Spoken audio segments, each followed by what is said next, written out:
Alors dans cette vidéo, je vais rajouter une fonctionnalité à mon panier, c'est-à-dire que lorsque je vais commander l'article ici, là, je vais rajouter, donc choisir la quantité. Donc j'ai limité là pour le moment à 3 quantités, parce que ce sont des produits qui sont assez chers. Donc là par exemple, je prends l'option 1, je choisis la quantité 1. Là je vais sur le panier et là on peut voir que j'ai quantité 1, produit 1, option 1. Donc là je vais prendre autre chose. Je vais prendre par exemple produit photo 2. Je vais prendre par exemple l'option 3 et je vais en prendre 2. Donc 190 € multiplié par 2, ça va faire 380. J'ajoute à l'article, je vais voir au panier, et on peut voir que j'ai quantité 2, non produit 2, option 2, et ça fait bien 380 €. Donc je vais en reprendre un autre pour l'exemple, je vais prendre l'option 5, quantité 3, ajouter à l'article, ok.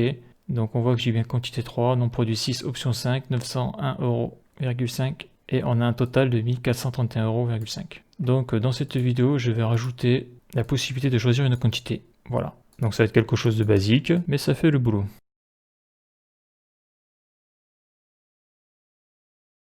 Donc déjà, je vais aller du côté de produit sélection. Donc une fois que je suis là, je vais aller donc de ce côté-là, car là on peut voir au niveau là des éditeurs de gabarit dans la structure produit 2, donc on peut voir que j'ai bien ici là, option produit, choisir l'option, là j'ai le select, et donc ici là je vais rajouter après quantité produit.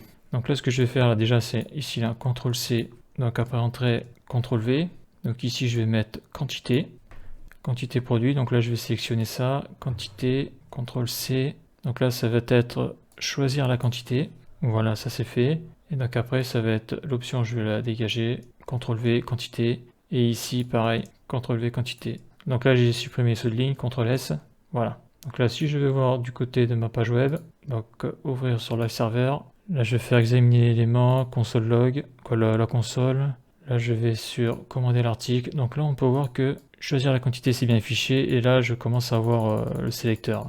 Donc ici ça marche, ici pour le moment ça ne marche pas. Donc je reviens dans produit sélection, donc ça c'est fait. Donc après je vais vouloir ajouter ce genre de choses là, avec option value. Donc ça c'était pour ajouter là les différentes options que l'on peut voir ici là. Donc moi je vais faire la même chose là, sauf que mes values je vais les limiter à 3. Donc je peux les limiter à 4 si je veux, ou à 5. Mais au niveau des quantités des articles, je vais les limiter. C'est-à-dire que je ne vais pas laisser la possibilité d'acheter 10 articles à 200 €. C'est ça que je veux dire. Donc là, il ne faut pas que je me plante sur la position du code que je vais taper, donc je vais le taper ici. Pourquoi je vais le taper ici? Parce que il faut que le code HTML soit affiché dans la page web pour pouvoir sélectionner l'ID quantité produit. Donc je vais le mettre ici. Donc là, je vais écrire quantité, et là, ça va être choisir la quantité de produits possible. Donc là, je vais créer une constante. Donc je vais l'appeler du même style que l'autre, donc structure, quantité, égale, donc là après c'est Alt G, touche 7 pour les backticks, espace, voilà, entrée, et là je vais faire donc option value, donc ça c'est pour pouvoir afficher les différents prix, les différentes quantités je veux dire. Donc là je vais marquer la value 1, et là je vais marquer 1, donc là après je referme la balise, option, voilà. Donc là je vais le faire 3 fois, CTRL V, CTRL V, CTRL V, allez, je vais en faire 4. Donc là, après, bien sûr, il faut que je change la value. Donc là, ça va être la value 2, quantité 2, value 3, 3, 4. Ici, ça va être 4. Et là, donc 1, 2, 3, 4. Ouais, c'est bon, je vais en mettre que 4. C'est suffisant. Là, je fais un suppression CTRL S. Donc, qu'est-ce que ça fait? Eh bien, pour le moment, ça fait rien du tout, car j'ai mis les options value dans une variable. Et là, je vais mettre un point virgule. Voilà. Donc maintenant, il va falloir afficher les quantités, là, ici. Que ça fasse comme au niveau de l'option, que ça fasse ce genre de choses. Donc là je vais mettre un petit commentaire. Donc ça va être affiché quantité de structure quantité dans le formulaire. Donc là après je vais créer une constante, position élément quantité. Donc ça va être un document.query selector. Donc les parenthèses, les double quotes, le dièse. Et donc après je l'ai marqué ici, là ça va être le ID quantité produit. Là je sélectionne CTRL C et là je reviens ici, CTRL V. Point virgule, CTRL S. Donc là, je peux faire un console log pour voir si ce que j'ai pris est correct. Là, je fais un CTRL C, CTRL V. Donc là, je vais mettre les doubles quotes, point virgule. Je fais un console log et après, je fais ça, CTRL S. Là, je vais aller voir là-bas. Donc là, pour le moment, il ne se passe rien. Si je fais ajouter l'article, on voit donc position, élément, quantité. Donc ça, c'est le console log. Et donc, j'ai bien ici, là, le select. Je ne me suis pas trompé. Le select, c'est bien celui que j'ai sélectionné là. C'est bien quantité produit. Donc ça au niveau du HTML c'est bon. Donc là lorsque je clique dessus on voit toutes les valeurs qu'il y a à l'intérieur. Et là, pour le moment, on peut voir qu'au niveau de value, il n'y a rien. Ok. Donc là, je reviens ici. Donc ça, c'est bon. Ça, je supprime. Donc maintenant, je vais pouvoir injecter donc, le code HTML, c'est-à-dire injecter ce qu'il y a ici, là, dans le code HTML. Donc ça va être position, élément quantité. J'utilise la méthode inner.html. Et donc ce que je vais injecter là, c'est structure quantité. Je sélectionne CTRL-C, CTRL-V, point virgule, CTRL-S. Donc qu'est-ce que ça fait? Ben là déjà, maintenant, j'ai les quantités. 2, 3, 4. Ajouter panier. Donc là, pour le moment, on voit qu'au niveau de la quantité ici, ça n'a pas bougé, c'est normal. Donc ça, il va falloir le modifier. Donc ça, c'est fait. Donc là, maintenant, quand je sélectionne ma value, là, donc ici, là, par exemple, si je sélectionne 3, il faut que je mette ça dans une variable. Donc là, je descends, ok. Donc là, je vais mettre le choix de l'utilisateur dans une variable. Ok. Donc là, ce que je vais faire, c'est quantité. Comme ça, moi, je sais que je reste toujours dans les quantités. Mettre la quantité dans une variable. Donc là, je vais créer une constante que je vais appeler choix quantité. Et donc, il va falloir que je mette ce que l'on avait vu tout à l'heure, la value, qui était vide. Il va falloir que je mette la value à l'intérieur. Donc là, je fais point value. Et cette value, on l'avait vu dans ce que j'avais sélectionné avec le query selector. C'est dans position. Donc c'est-à-dire que ici, là, dans position élément quantité, dedans, j'ai document.querySelector avec l'id quantité produit. Donc l'id quantité produit, c'est là où je mets là, mes quantités, là, ici, là. Donc comme j'ai mis ça dans une constante, je sélectionne cette constante, CTRL-C, et je vais la mettre ici, CTRL-V. Donc si je fais ici là, un console log de choix quantité, CTRL-C, et bien je devrais, donc là je vais faire CTRL-C, CTRL-V, et bien je devrais avoir la valeur que j'aurais sélectionnée. Donc on va contrôler ça avant d'aller plus loin. Donc là je sélectionne la quantité 2. Ajouter l'article au panier. On voit que dans le console log, j'ai choix quantité et j'ai bien la valeur de 2. Donc je vais recommencer avec un autre produit. Je vais prendre option 4, choix de la quantité 4. Si je fais ajouter l'article au panier, donc j'ai bien option 4. Bon ça c'est normal, ça marchait déjà avant. Donc au niveau du choix quantité 4, j'ai bien la quantité 4 qui est sélectionnée. Par contre, on remarque que ce que j'envoie dans le local storage, c'est toujours la quantité 1. Donc ça, il va falloir que je le modifie aussi. Donc ça maintenant je peux le supprimer parce que je sais que ça fonctionne. CTRL S. Donc voilà, donc là on peut voir que récupération des valeurs du formulaire. Donc je crée un objet et dedans je balance tout. Et là, on peut voir qu'au niveau des quantités, j'avais mis 1. Donc ça, bien sûr, c'est faux. Tout ça, c'est bidon.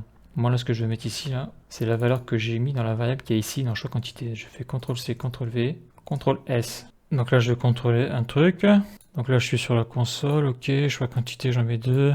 Donc là, j'ai option 1, quantité 2. Ça, c'est bon. C'est bien ce que j'ai sélectionné, quantité 2, option 1. Par contre, le prix, c'est pas bon. Je devrais avoir 300 € là. Donc là, maintenant, il va falloir que je m'occupe du prix, de faire sa mise à jour. Donc là, on peut voir que je vais chercher le prix qu'il y a dans l'objet ID produit sélectionné. Hein. Donc lui, on l'a vu pas mal de fois dans la vidéo précédente. Maintenant, il va falloir que je multiplie ça par la quantité. Donc la quantité, c'est choix quantité. Donc la valeur qu'il y a dans cette variable-là. Bien sûr, il faut que je mette des parenthèses.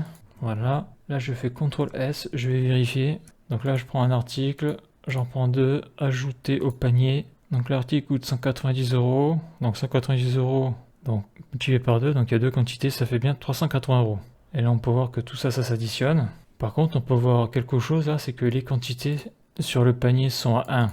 Elles n'ont pas été mises à jour, donc il va falloir que je modifie ça aussi. Donc là, pour cette partie-là, c'est bon. Donc pour modifier ça, il va falloir aller sur panier. Donc après, les valeurs sur panier, c'est ici. Hein. Tout ce qui s'affiche, c'est là. Donc c'est les variables qu'il y a ici. Et là, on peut voir que ici, j'ai marqué en dur quantité 1. Donc ça, c'est pas bon. Donc quantité, je vais le laisser. Donc là, par contre, je vais mettre une variable. Donc c'est toujours la même chose. $accolade. Et là, qu'est-ce que je vais mettre dedans? Bah, déjà, ce que j'ai envoyé dans local storage. Donc là, en plus, je ne l'ai pas montré. Mais on avait vu que ça avait été pris en compte. C'était à ce niveau-là. Là. Donc stockage. Donc stockage local, nom des produits. Là, on voit que j'ai différents objets. Et là, si je prends celui-là au pif, on voit que la quantité, donc ici c'est 2, a bien été mise dans local storage. Donc ça, c'est bon. Hein. Donc maintenant, il va falloir que j'aille chercher cette quantité-là. Donc la valeur numérique 2 dans le local storage. Et on peut voir que la clé, son nom c'est quantité. Donc la clé, on l'a vu, donc c'est point quantité. Donc ça bouge pas. Et ce qui bouge pas non plus, c'est ça. C'est dans produit enregistré dans local storage. Et j'ai utilisé l'indice K. CTRL-C, CTRL-V. Et si je fais un CTRL-S, théoriquement, je reviens ici. Donc là, bien sûr, ça n'a pas été forcément mis à jour. Donc là, je vide le panier. Donc je recommence. Je prends l'article 1. J'en prends 2. Donc 150 € multiplié par 2. Je devrais avoir 300 €. Donc là, j'ai quantité, j'en ai 2. Non produit 1, option 1. J'ai 300 €. OK. Après, je continue. Je vais prendre, tiens, le produit 6. Je vais prendre l'option 5, je vais en prendre 4. Donc 4 fois 300, ça va faire 1200,2 €. On contrôle ça, donc 1202 €. Je me suis planté. Donc là, je vais prendre la calculatrice. Déjà, on va voir si ça marche, ça. Déjà, 300 plus 1202, ça fait 1502, ok. Et là, si je reviens sur mon truc, là, 300,5 multiplié par 4, ça fait bien 1202. Ok, donc ça, c'est bon. Ouais, il vaut mieux vérifier la calculette qu'il n'y ait pas des problèmes de calcul.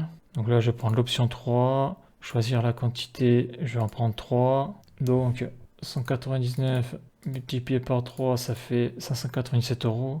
J'ajoute au panier, et là on voit bien 597 €, donc ok. Et si j'additionne tout ça, plus 1202 plus 300, voilà, on constate que le calcul est bon. Donc ce qui est intéressant dans cette vidéo, c'est que l'on a vu comment rajouter la possibilité de choisir la quantité de produits que l'on veut.